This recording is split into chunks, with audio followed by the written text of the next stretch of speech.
me again, yung ating Julia, no edit, no filter, just me. So for today's video, yan, nabasa niyo yung title. Huwag sasama yung loob mo kapag may taong nangangaral or nagpupush sa'yo para abutin mo ang pangarap mo. Ito, share lang. This vlog is about mga pangarap, goals sa buhay. So yan, kung nandito ka, welcome. Kung bago ka pa lang, don't forget to subscribe. So itong pag-uusapan natin is based on my experience. Meron akong taong pinupush para sa kasi wala daw siyang pinag-aralan, hanggang dito na lang daw ang kaya niya.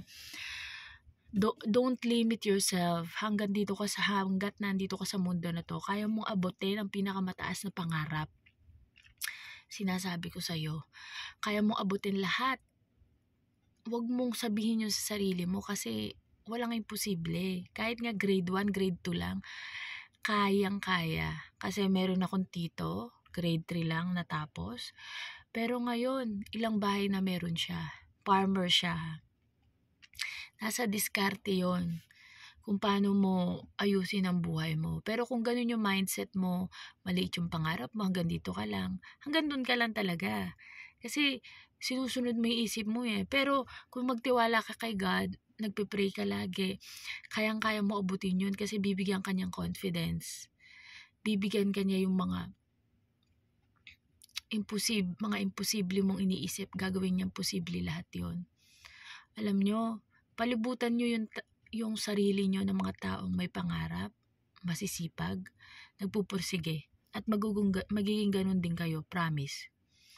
Kasi alam nyo, kapag yung mga tao ganun, yung mababay pangarap, mababay tingin sa sarili, ganun, kakainin na sila.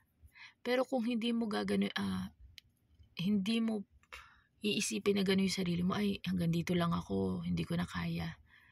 Isipin mo na kaya ko to, kahit ganito ko, hindi ako nakatapos, kaya kong mas maging maabot yung mga pangarap na matataas. Walang imposible kay Lord, walang imposible kay God.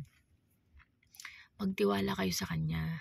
Kasi alam nyo, huwag sasama yung loob nyo sa mga taong nangangaral, nagpupush sa inyo, or sabihin yung nagdidikta sa inyo. Kasi yun, may mga concern din sa inyo. Pero siyempre, may mga ibang tao din na iba yung concern. Piliin nyo lang yung mga i-absorb ng utak nyo para ma-push kayo. Ma-push yung sarili nyo. Piliin nyo. Walang masama. Huwag sasama yung loob nyo. Kasi hindi nyo alam na yung tao na yun, gusto lang yung best para sa inyo. Hindi nyo alam, ginagamit siya ni God para ma-push ka. Para huwag ka mawala ng pag-asa sa buhay. Yun lang yun. So kung napanood mo to, baka isa ka sa nakakaranas ngayon nito, huwag sasama yung loob mo kapag may nangangaral sa iyo.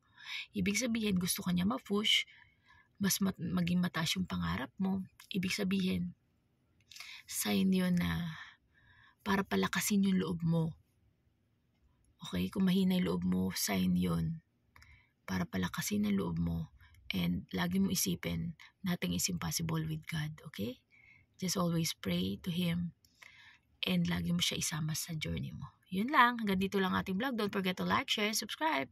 And click the notification bell for more upcoming videos. Comment down below kung nararanasan mo to. Bye! See you in my next vlog.